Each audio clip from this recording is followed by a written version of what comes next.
Good afternoon, Vernini, and how are you today? I'm good, Paul. How you doing? Very well. It's really great to see you, and I trust you're at home in the. Can I see the sun in the background? I am sitting in sunny Cheam at the moment. Right. Is that real sun or is it just a illusion? No, it's real sunshine. Oh, good, good. I, Good I'm. energy today. I can tell you today.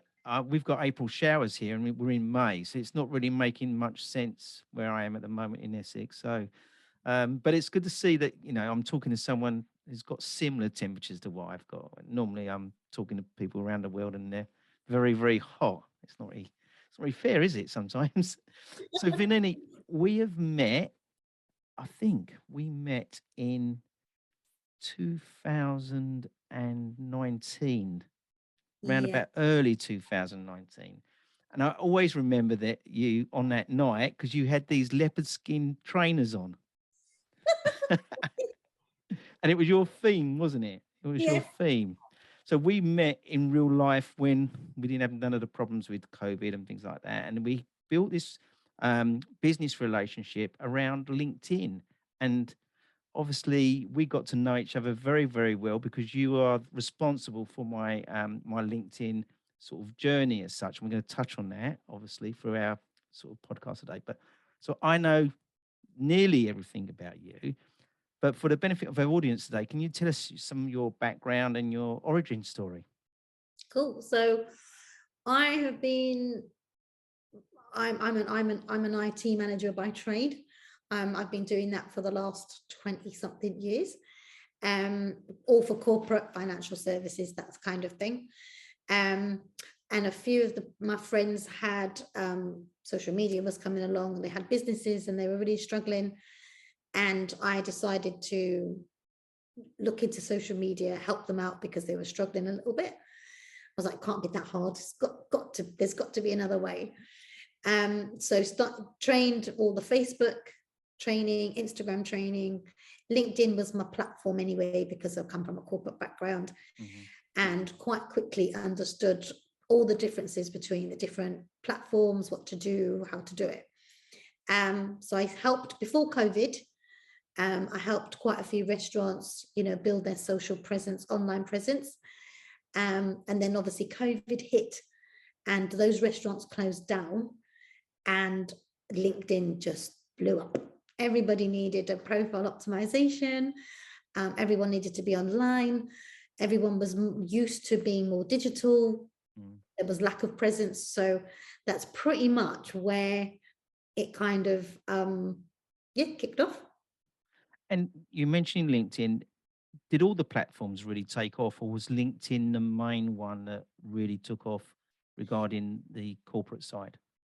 For corporate, definitely LinkedIn, for B2B. Hmm. And also people were really needed to learn how to understand Instagram and Facebook for B2C businesses. So it's kind of, that's the split really. But they can go crossover, but it's just primarily LinkedIn for B2B, B2C, Yeah. Instagram and Facebook. So I'd like to focus just on the LinkedIn one because obviously we are mainly B2B regarding the audience that we have.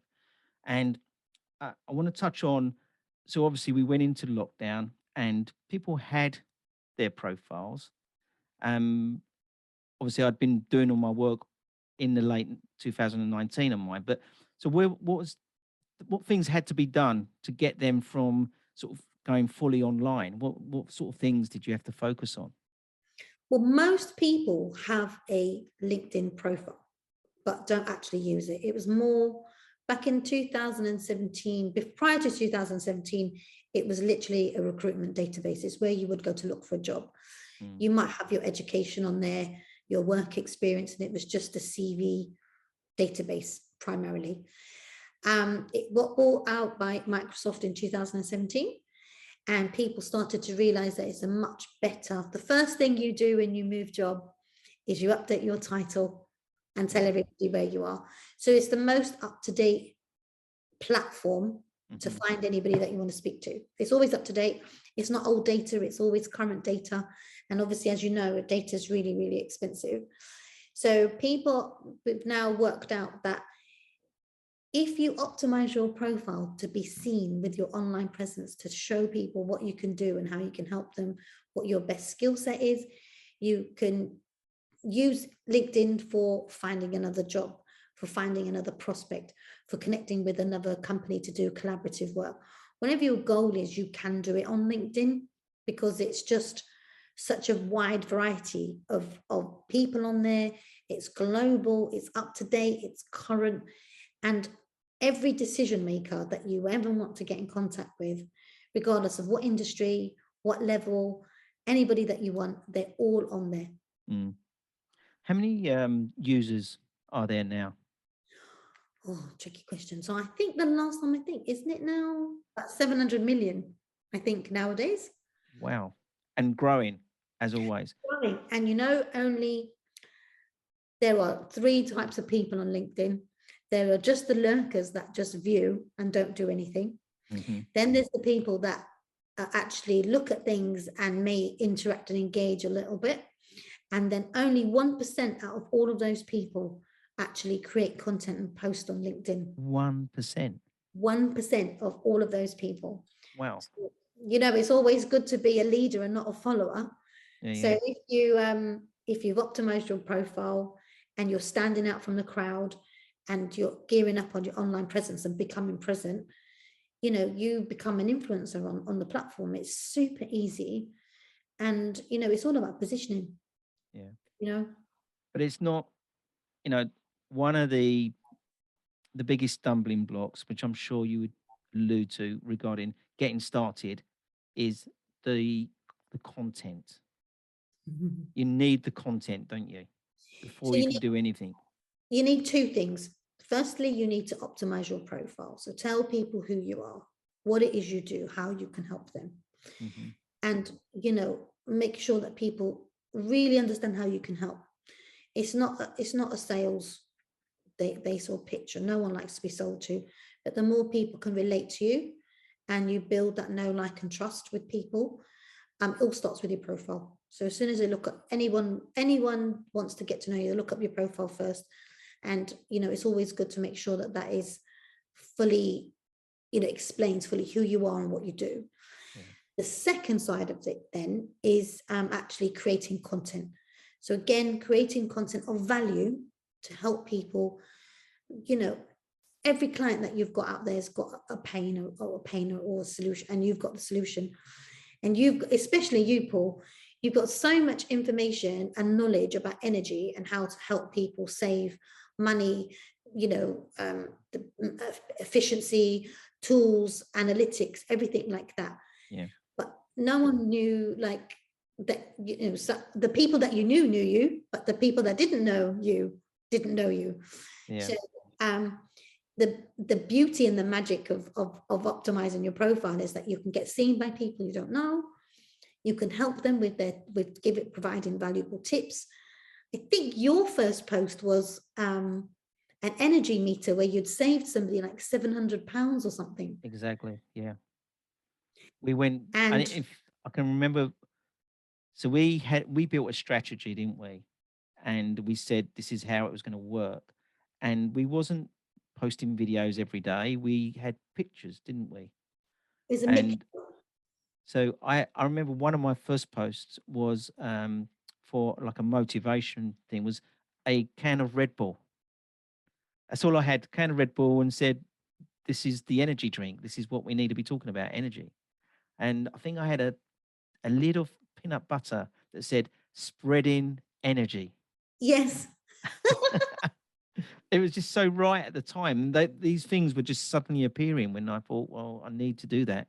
And I do always look for things like that now, that if I see anything that sort of resonates with a post like that, because I find sometimes it's great putting the good content out regarding the knowledge, but occasionally people like to see what's happening in your personal life or what's happening around your day, basically. You've got to be human at the end of the day. Exactly. More people get to know you. They get to like you. They can decide whether they get to like you or not. And then if they like you, then they'll get to know you a bit more. And once they get to know you a bit more, then they trust you. So it's the know, like, and trust element. And the more authentic you are, and the more you share what you're doing, obviously, I'm not talking about like share what you're having for breakfast, or that you know whatever. But as long as you're sharing, it's still, LinkedIn is as much as it's a professional website, social platform. You've still got to have some sort of relief of it's still a social platform. Yeah. So, you've got to like mix it up, make sure you have a little bit of serious, a little bit of fun. And actually, don't take yourself, if you take yourself seriously, you've got, no one's perfect. And so it's okay to make mistakes. I'm smiling because I remember when we used to do the video. So for the benefit of the audience today, Vernini was responsible for all my early videos. And all she would say to me behind the screen was, smile, smile, smile, because I wouldn't smile. And then we did one video that said, people ask me why I'm so serious. And the reason why I'm serious is because this is a serious subject. And it was quite funny because we was laughing behind the scenes about it. But you made me smile all the time, and I struggled with that because I wanted to be serious all the time, didn't I? The thing is that you can be serious, and people might just think you're just too serious, and and they might they might not approach you because they're not too much of a serious guy. Exactly. But you've got to smile, have a bit of be human. Like, people buy from people at the end of the day. Exactly. And people like to relate to people. Really, it's all about being relatable. Know what you're doing, social proof what you're doing. And so between your profile and how you can help people, and then sharing a bit of content where you can show people how you can help people, and showing the human element side of yourself, you then have a full online presence. And then once you're visible and people can see you, I'm sure, I don't know, Paul, maybe you've been to events where you don't know them, they've seen you on LinkedIn, and then they've said, that. I do have that quite a few times where people come up to me and say, hi, Paul, how's it going? And they're talking to me as if I do know. I get that. Now, Vernini, we've made it sound very simple regarding getting started. So do your profile, get your content, be personable. That is all very straightforward and very easy. But what we haven't really alluded to was the dreaded word, which I fight this every day, and that's the algorithm. Because, I may have 24,000 people follow me, but 24,000 people aren't going to get my post every day. It has to go through the LinkedIn criteria regarding the value of that before it gets shared. So, you have to track people liking it and passing comment on it, and getting that engagement before LinkedIn say, okay, we're going to release that to the next 25%, the next 25, and the next 25. I'm not sort of looking for the solutions behind that, but we are constantly, as LinkedIn posters, fighting it every day, aren't we? Yeah. Have you got any words of wisdom around that? So there's two things, right? So there's people who chase the algorithm, your success will be only limited because you're just chasing the algorithm. If you really define your target audience and really share the right content, people will engage anyway. And then because they're engaging, the algorithm kicks in. So I wouldn't worry too much about the algorithm as such. There is obviously a threshold that, of points that, the platform has a look and says, oh, there's something really exciting going on here. There's starting to be some traction. And then that throws it out. Yeah. But if you manage to create content where people like it, they'll comment on it, or create some activity, it could be anything. It literally could be anything. But the more you relate to the people that you really want to do business with, it will come anyway. Yeah.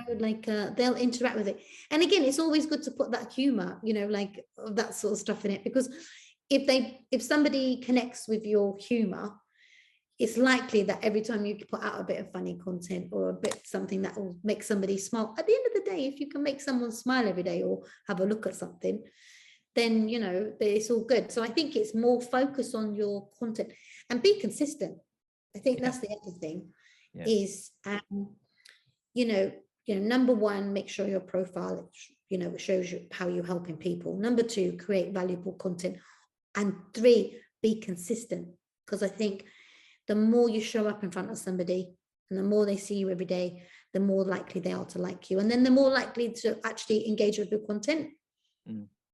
Based on the work we were doing, I had people contact me and say, had I taken over LinkedIn, or you know, do I own LinkedIn now and things, you know, because I'm always on it. And that's because, you know, your post, I find your posts, every time you do a post, that'll probably last for about 10 days. You know, I often get someone's liked a post and I think, wow, that's 10 days ago I posted that. And you get the comments come back. And sometimes I've had posts from years ago where it's come up and someone's liked it because they've gone through, they've rabbit holed through me and gone through down all my posts as such. So, you know, though you post every day, you got just to remember that post will last for a long period. You know, all my articles are still going to be in there on my profile. So it's Absolutely. worth sort of knowing that. Yeah, I think every piece of content that you create will go a long way, you know, and especially ones of value, because people will keep going back to that. And also, when people are asking you questions, you can always copy the link to that post and say, oh, you know, I've already created a video on this, or I've already created an article on this, or, you know, how do I do something? And you can repurpose that stuff as much as you want. Yeah. You know, when you fully optimize your profile, there are little tweaks that you can do to help direct your, you know, the most frequently asked or your best performing posts and stuff like that, or the most valuable content. You can tag that. Yeah. So people. Yeah.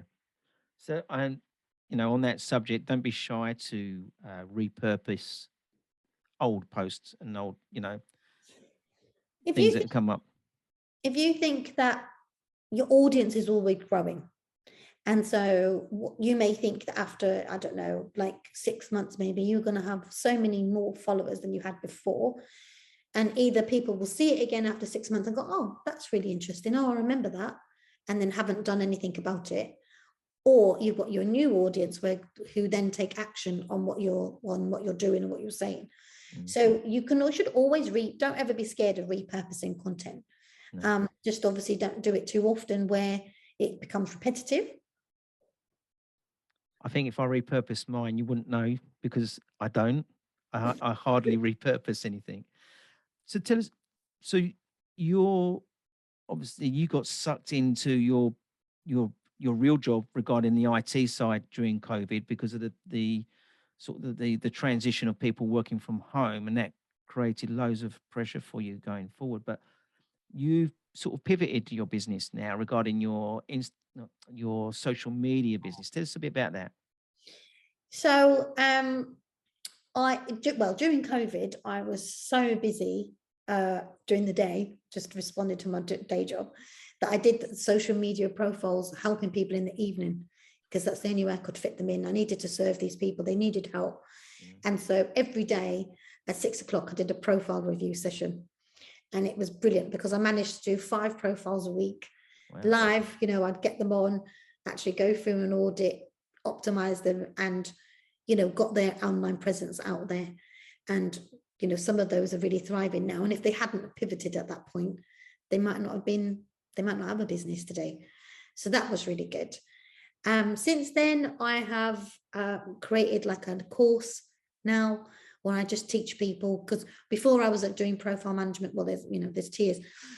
You can either do the profile management for you, I can help do content creation. Obviously, I was seeing you when we were working, actually being able to physically see you, bring all my kit and do that. But then it was a bit more difficult when COVID happened. I think we did a session virtually, didn't we? Oh, we were doing videos via. I had my phone set up, and you was looking at me, telling me, smiling again, and yeah, and then I would send you the videos, and then you would edit them. So it's been a whole learning curve on how to support people online with their content creation. But then other people just needed hand holding of they, they can do it themselves, but it does take time. So it's a case of just teaching people, how to optimize their profile, how to create content, video skills, how to present yourself on camera, how to smile, how to be authentic, how to do creatives, how to create posts, content calendar, because I think the main two things people really, really struggle with is, what do I post? Oh my God. And two, I don't have time.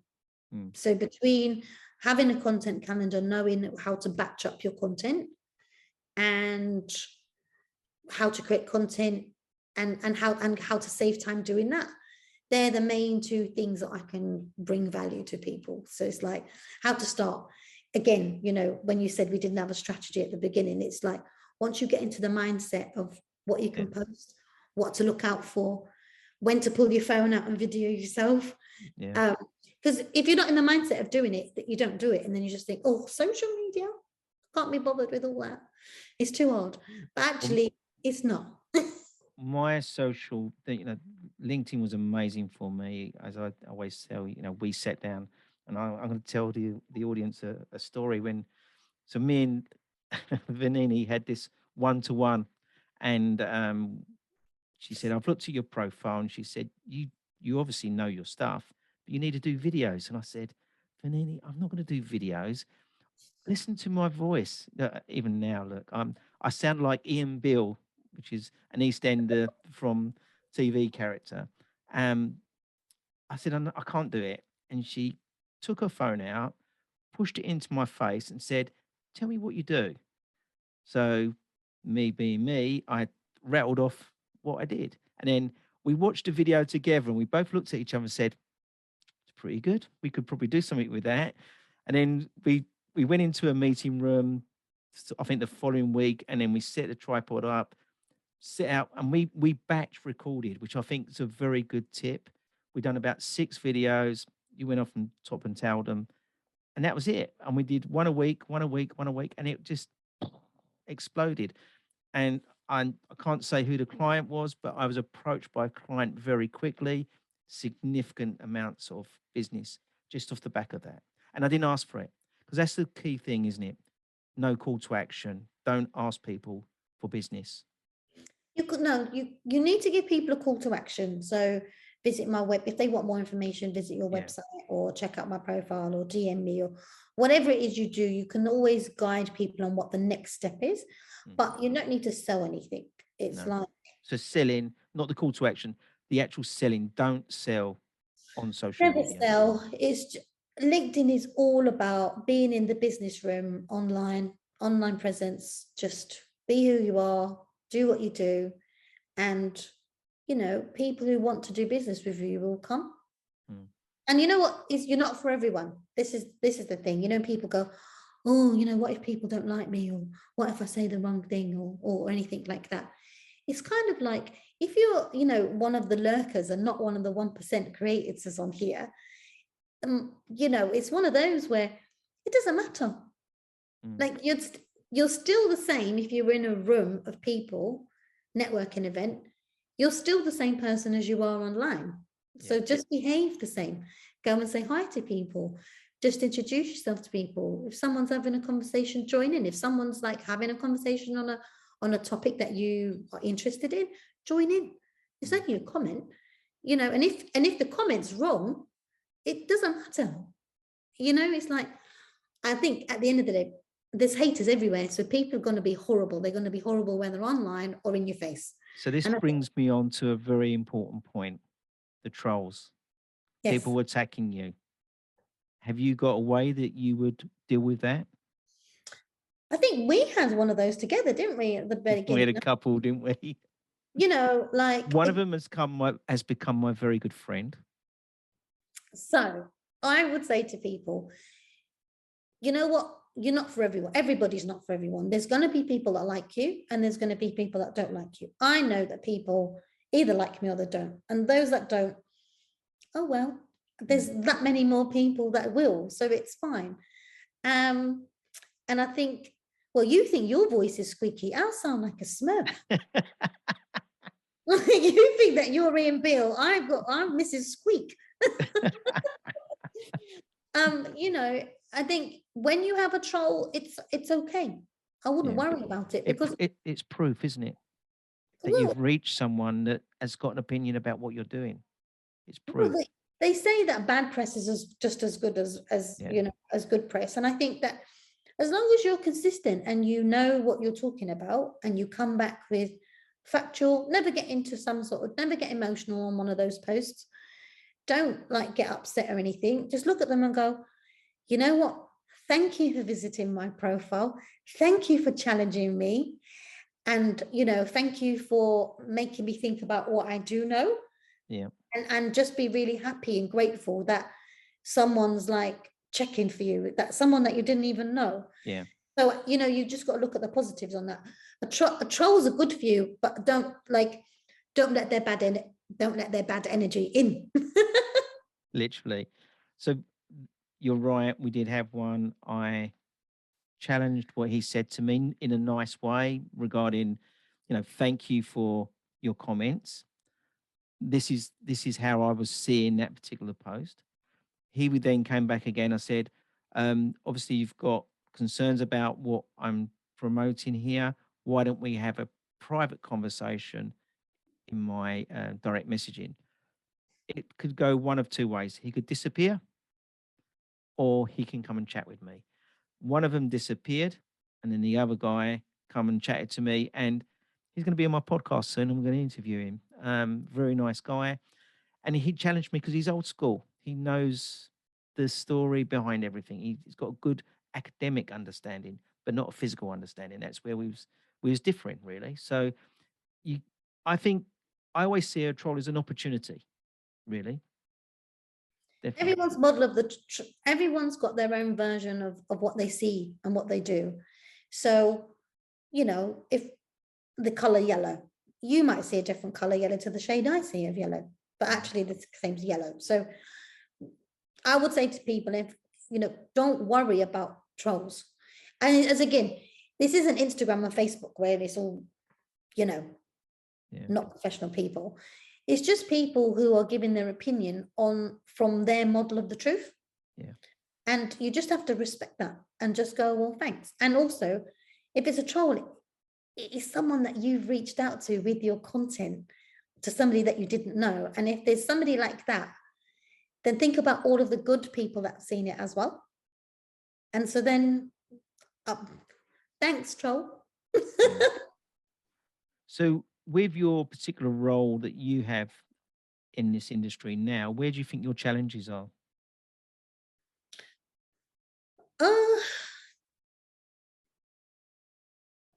It's just I think sometimes I try to explain things to people and they're still scared, and it's, you know, their fear of fear. You know, I say video skills and people don't really want to be online. I don't want to be present. Don't want to be online. Yeah. I think it's just other people's fears and helping them overcome that is probably the biggest challenge of like, Yeah. It's nothing to be scared of. Yeah. Only social media. And the age thing, isn't it? When I'm 58, but I'm still doing it. I'm podcasting. I'm now YouTubing. I'm. It's not. It's for everyone, isn't it? Social media. There's no age group. Doesn't matter how old you are. You can't say, "Oh, I'm too old to do that." Not at all. As long as you've got an open mind, you have probably got right. You as my client, anything I said, you were up for it. You were like, yeah, no problem. I'd be like, let's do this. Yeah, okay. Yeah, okay. I've got a couple of other clients who won't go on camera, won't do video, won't do podcast, won't do anything. And they're so like, I just want to be behind the scenes. So I'm having to come up with different ways of how we can get them out there.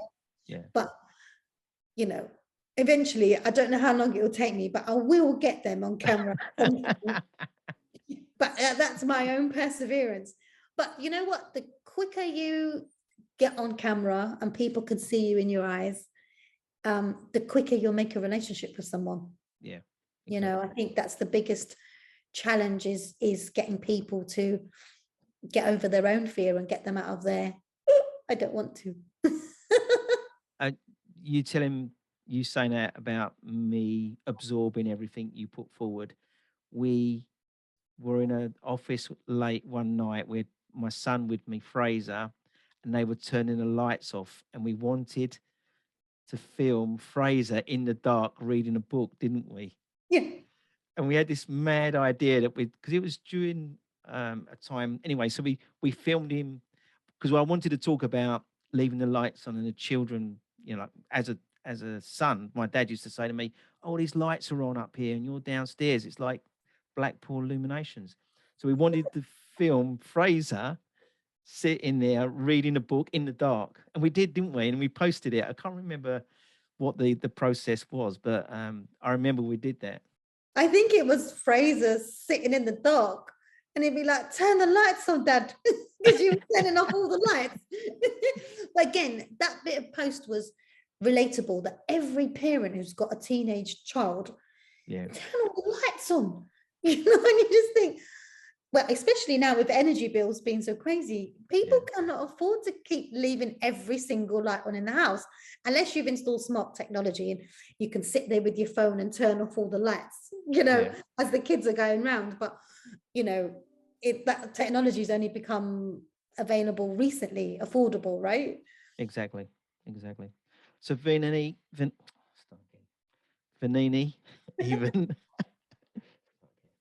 Vernini, it's come to that time. You've given so much already regarding your knowledge and sort of explaining about LinkedIn aspects. But is there anything now that you can give back to our audience and our industry regarding a takeaway? I would, I would definitely say, be consistent. Like it's so important. Consistency.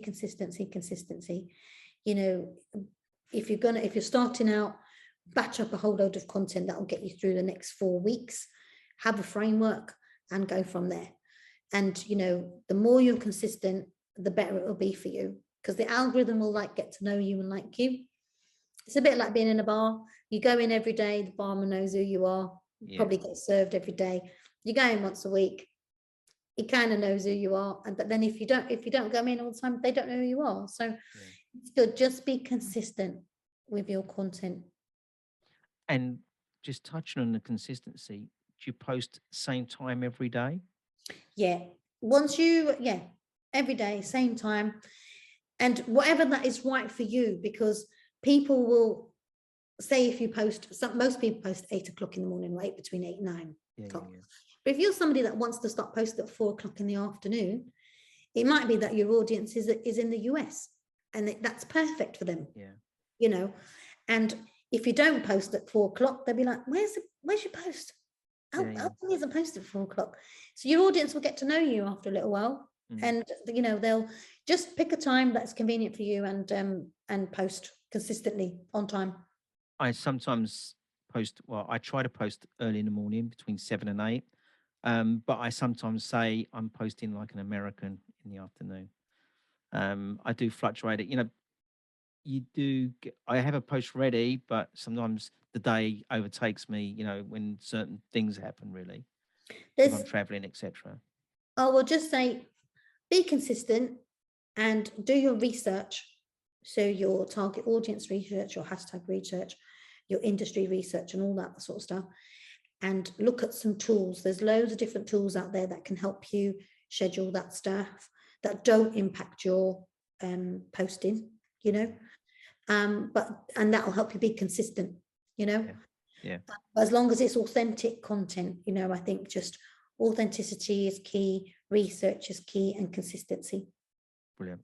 That's and the reason why we're doing this today is that I want energy experts to be able to post with confidence, because they've got great messages out there for what we're trying to do, reducing kilowatt hours, reducing emissions, saving our planet. This is the idea of this. I want to give, as far as I'm concerned, you're an expert in LinkedIn and you're giving that knowledge to the experts regarding energy. All good. Good luck out there. But, you know, energy experts out there. Hashtag energy experts. Hashtag energy experts. Brilliant. So, Vinini, I'd like to say thank you very much for joining us today. It's been a real pleasure. I love talking about the past and our journey. We still laugh about it. And Vinini, please, you and your family stay safe in these times. Thank you. Thanks for having me. See you.